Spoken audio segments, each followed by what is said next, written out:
Guys ആ പോയതൊരു shield അല്ലേ? ഒന്നും പറയാനില്ല ഗൈസ്.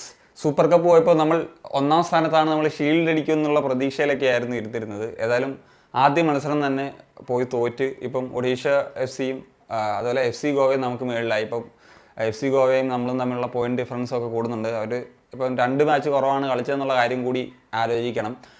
ഏതായാലും എനിക്ക് തോന്നുന്നതെന്ന് വെച്ച് കഴിഞ്ഞാൽ നമ്മൾ കലിംഗ സ്റ്റേഡിയത്തിലാണല്ലോ കളിച്ചത്. അപ്പം ബ്ലാസ്റ്റേഴ്സും അല്ലെങ്കിൽ കോച്ചും പ്ലേയേഴ്സും ഒക്കെ വിചാരിച്ച് ഇതൊരു സൂപ്പർ കപ്പ് തന്നെയാണ്, നമ്മൾ ഫ്രണ്ട്ലി ഗെയിം കളിക്കുന്ന പോലത്തെ ഒരു അപ്രോച്ച് അങ്ങ് എടുക്കാം എന്നുള്ള അല്ല ഞാൻ പറഞ്ഞേ. അപ്പം ആദ്യം തന്നെ ആ ഒരു മാച്ച് വേറെ ഇടത്തൊക്കെ പോയിട്ട് തിരിച്ചിവിടെ വന്നിരുന്നെങ്കിൽ ആ ഒരു കാര്യം മറന്നേനെ. ഇതിപ്പം നിരന്തരം കലിംഗ കളിച്ച് വീണ്ടും കലിംഗ കളിക്കുമ്പോൾ അങ്ങനെ ഒരു മൈൻഡായി പോയെന്നുള്ളത് അറിയത്തില്ല. ഐസൽ മാത്രമല്ലേ നമ്മൾ കളിക്കുള്ളൂ. സോ എന്താ പറയുക, ഈ ഒരു മത്സരത്തിലേക്ക് വരുമ്പോൾ നമ്മൾ ഒഡീഷ എഫ് സിക്കെതിരെ ആദ്യ ലെഗിൽ കൊച്ചിയിൽ എങ്ങനെ കളിച്ചോ അതിൻ്റെ ഒരു ദേജാവു ഫീലായിരുന്നു. അതായത് ആദ്യം അന്ന് അവരടിച്ചു, പിന്നെ നമ്മൾ സെക്കൻഡ് ഹാഫിൽ 2 റണ്ണം അടിച്ചാണ് ജയിച്ചത്. ഇവിടെ നേരെ തിരിച്ച് ആദ്യം നമ്മളടിച്ചു, സെക്കൻഡ് ഹാഫിൽ അവർ 2 റണ്ണം അടിച്ച് അവരുടെ ഹോമിൽ ജയിച്ചു എന്നുള്ളതാണ്. ഈ ഒരു ISL നമുക്കൊരു പ്രത്യേകത ഉണ്ടായിരുന്നു. അതായത് നമ്മൾ ഒരു ഗോൾ അടിച്ചു കഴിഞ്ഞാൽ, അതായത് ലീഡ് ചെയ്ത് കഴിഞ്ഞാൽ നമ്മൾ ആ ഒരു മത്സരം തോൽക്കുകയോ സമനിലയാവുകയോ ഒന്നും ചെയ്യില്ല എന്നുള്ളത്. അതിപ്പം സൂപ്പർ കപ്പിൽ അത് ആ ഒരു ചരിത്രമൊക്കെ മാറ്റി കുറിച്ചിരുന്നു. എന്നാൽ ISL ആ ഒരു ചരിത്രമുണ്ട് എന്ന് വിചാരിച്ചിരുന്നതാണ്. ഏതായാലും അതും കൈവിട്ട് പോകുന്നു മക്കളെ. അങ്ങനെ പോയിന്റ് ടേബിൾ നമ്മൾ 3-ാം സ്ഥാനത്തേക്ക് ഇറങ്ങേണ്ടി വരുന്നു എന്നുള്ളൊരു കാര്യമാണ് പറയാനുള്ളത്.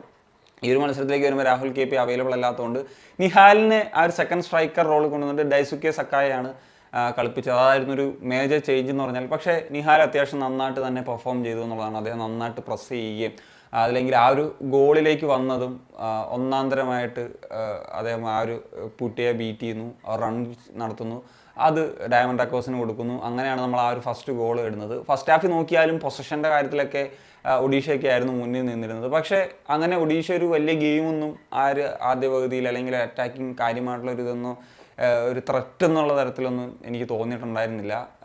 അവർ കൈവച്ച് കളിക്കുന്നുണ്ടെങ്കിൽ കൂടി നമുക്ക് ഈ പറഞ്ഞ പോലെ ആ ഒരു ഫസ്റ്റ് ഹാഫിൽ തന്നെ ഏതാണ്ട് 4 ഷോട്ട് ഓൺ ടാർഗറ്റുകൾ തന്നെ നമുക്ക് വന്നിട്ടുണ്ടായിരുന്നു. അത് ഗോളിലോട്ടായില്ല എന്നുള്ളതാണ് ഒരു പ്രധാനപ്പെട്ട കാര്യം. അല്ലെങ്കിൽ സെക്കൻഡ് ഹാഫിലെ 50-60 മിനിറ്റിനുള്ളിൽ തന്നെ അവർ 2 ഗോളുകൾ ബാക്ക് ടു ബാക്ക് അടിച്ചിട്ടാണ് ഈ ഒരു മത്സരം അവർ തിരിച്ചു പിടിക്കുന്നൊരു സാഹചര്യത്തിലേക്ക് പോയത്.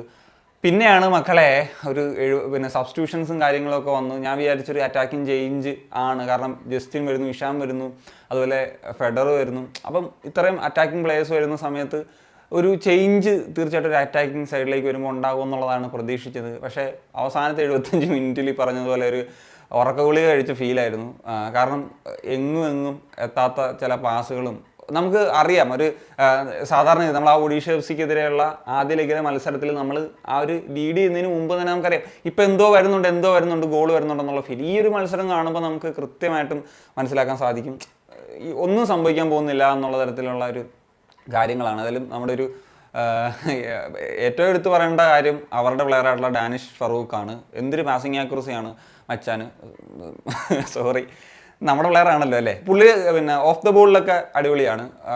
അത്യാവശ്യം ഫിസിക്കൽ ഇതൊക്കെ യൂസ് ചെയ്യുന്നുണ്ട്, പ്രസ് ചെയ്യുന്നുണ്ട്. പക്ഷേ ബോൾ കൈ കിട്ടിക്കഴിഞ്ഞാൽ ഒഡീഷ എഫ് സിക്ക് പാസ് കൊടുക്കത്തുള്ളൂ. മഞ്ഞ കുപ്പായത്തിന് പുള്ളി പാസ് കൊടുക്കില്ല. അത് പുള്ളിക്ക് നിർബന്ധമാണ് എന്നുള്ള തരത്തിലാണ് കളിച്ചുകൊണ്ടിരിക്കുന്നത്. ഏതായാലും അടുത്തൊക്കെ മാച്ചസിൽ ജിക്സനും ബിബിനും ഒക്കെ തിരിച്ചു വരട്ടെ. കാരണം അവരൊക്കെ അറിയാമല്ലോ നന്നായിട്ട് ഹോൾഡ് ചെയ്യുകയും കൃത്യമായിട്ട് പാസിംഗ് ആക്യുറസി ഉള്ള പ്ലെയറാണ്. പാസറാണെങ്കിലും ആ ഒരു പാസിംഗ് ആക്യുറസി നന്നായിട്ട് മെയിൻറ്റെയിൻ ചെയ്യും. അതൊരു വലിയൊരു സെറ്റ് പാക്ക് തന്നെയായിരുന്നു ഈ ഒരു മത്സരത്തിനെ സംബന്ധിച്ചിടത്തോളം എന്നുള്ളതാണ്. പിന്നെ ഈ പറഞ്ഞ അവസാന മിനിറ്റുകളിൽ നമുക്കറിയാം ഗോളുകളൊന്നും വരാൻ പോകുന്നില്ല, അറ്റാക്കിങ് ഇതൊന്നും അത്ര നല്ല രീതിയിൽ വർക്കൗട്ട് ആകുന്നില്ല എന്നുള്ളത് അറിയായിരുന്നു. പിന്നെ സബ്സ്റ്റിറ്റ്യൂട്ടായിട്ട് വന്നപ്പം ഫെഡർ ആണെങ്കിലും ജസ്റ്റിനെ ആണെങ്കിലും അവരൊന്നും ഇപ്പോഴേ ഒരു ജഡ്ജ് ചെയ്യാറായിട്ടില്ല എന്നുള്ളതാണ് എനിക്ക് പേഴ്സണലി ഫീൽ ചെയ്യുന്നത്. കാരണം ആ ഒരു ആദ്യ ലെവലിലൊക്കെ കളിച്ച് പിന്നെ അവരുടെ ആദ്യത്തെ മാച്ചസ് ആണ്, ഒരു തരത്തിലും അങ്ങനെ ഒരു ജഡ്ജ് ചെയ്യാനായിട്ടുള്ളൊരു ടൈം ആയിട്ടില്ല എന്നുള്ളതാണ്. പിന്നെ എനിക്ക് മറ്റൊരു കാര്യം തോന്നിയത് ഇപ്പം ഡയമണ്ട് അക്കോസിൻ്റെ ഒരു കാര്യമാണ്. പുള്ളി ഈ ഒരു മത്സരത്തിൽ നിങ്ങൾ ശ്രദ്ധിച്ചിട്ടുണ്ടെങ്കിൽ അറിയാം, പുള്ളി ഒരു ബോൾ മിസ്സാകുകയോ അല്ലെങ്കിൽ പുള്ളി ഒരു പാസ് കൊടുക്കുന്നത് കൃത്യമായിട്ട് കിട്ടുകയോ ചെയ്തില്ലേ പുള്ളി ഫ്രസ്ട്രേഷൻ, പിന്നെ ഒരു മിനിറ്റ് പുള്ളി ഫ്രസ്ട്രേഷൻ ആയിരിക്കും. പുള്ളിയുടെ കാലിലോട്ട് ബോൾ വന്നാലും പുള്ളി ആ ബോൾ എടുക്കില്ല. അങ്ങനെ ഒരു ഇൻസിഡൻറ്റ് ഉണ്ടായിരുന്നു. ആ ഒരു ഫ്രസ്ട്രേഷൻ്റെ പ്രധാനം. പുള്ളി അറിയാം നമുക്ക് നല്ല ഗോൾ സ്കോറാണ്, KBCയുടെ ടോപ്പ് സ്കോറാണ്, 8 ഗോൾ അടിച്ച് ISL തന്നെ സെക്കൻഡ് ടോപ്പ് സ്കോറാണ്. പക്ഷേ പുള്ളി പുള്ളി കംപ്ലീറ്റ്ലി ഗെയിമിൽ നിന്ന് ഔട്ടാകുന്ന രീതിയിൽ ചില സമയത്ത് ബിഹേവ് ചെയ്യുന്നതായിട്ടൊക്കെ തോന്നിയിട്ടുണ്ട്. എനിവേ എന്തായാലും ഈ ഒരു മത്സരം കംപ്ലീറ്റ്ലി ഒരു നിരാശ തന്നെയായിരുന്നു, എസ്പെഷ്യലി സെക്കൻഡ് ഹാഫ്. ഫസ്റ്റ് ഹാഫിൽ അവരും അത്ര ഇതായിട്ടൊന്നും വന്നിട്ടില്ല. മൊത്തത്തിൽ നോക്കുകയാണെങ്കിലും ഒരു അടിപൊളി ഒരു ഗെയിം എന്നുള്ള ഫീൽ എനിക്കും തോന്നിയില്ല. അതായത് ഒഡീഷ നന്നായിട്ട് കളിച്ചുകൊണ്ടാണ് ഈ ഒരു മത്സരത്തിൽ വിജയിച്ചതെന്നുള്ളൊരു ഫീലിങ്സ് എനിക്കില്ല. അവർ ഡീസൻ്റായിട്ട് കളിച്ചു, നമ്മൾ മോശമായിട്ട് കളിച്ചു, അവർ ആ ഒരു മത്സരം വിജയിച്ചു എന്നുള്ളതാണ് ഏറ്റവും പ്രധാനപ്പെട്ട കാര്യം. ഏതായാലും ഈ ഒരു സൂപ്പർ കപ്പ് ട്രോമയെന്ന് മറികടക്കും എന്ന് പ്രതീക്ഷിക്കുന്നു. ഇനിയിപ്പോൾ അടുത്ത മാച്ച് കൊച്ചിയിലാണ്, പഞ്ചാബാണ് എതിരാളികൾ. അപ്പോൾ 10 ദിവസത്തേക്ക് ഗ്യാപ്പുണ്ട്. ഒരു തിരിച്ചു വരാനുള്ള, കാരണം പ്ലെയേഴ്സൊക്കെ തിരിച്ചു വരേണ്ടതുണ്ട്. അപ്പോൾ ഒരു തിരിച്ചു വരവ് എന്താണെങ്കിലും പ്രതീക്ഷിക്കുന്നുണ്ട്. പക്ഷേ ഷീൽഡിൻ്റെ കാര്യം ഏറെക്കുറെ എന്താ പറയുക, ഒരു പ്രതിസന്ധിയിലാകുന്നൊരു സാഹചര്യത്തിലാണ് പോയത്. കാരണം ഗോവ ഇങ്ങനെ പോകുന്നൊരു ടീമാണ്, അവർക്ക് നമ്മൾ മാക്സിമം പോയിന്റ് നേടുക എന്നുള്ളതാണ്. അവരിടയ്ക്കൊക്കെ എപ്പോഴെങ്കിലും ഒരു ഡ്രോ കിട്ടി പോയിന്റ് ഡ്രോപ്പ് ചെയ്താലുള്ള സാഹചര്യമേ ഉള്ളൂ. So that's it guys. അപ്പോൾ ഇത്രയൊക്കെ തന്നെ എനിക്ക് പറയാനുള്ളൂ. ഇനി പറഞ്ഞ് കാട് കയറുന്നില്ല. അപ്പോൾ നിങ്ങളുടെ ഒപ്പീനിയൻസ് ഉറപ്പായും കമ്പോസ്റ്റ് ചെയ്യുകയാണെങ്കിൽ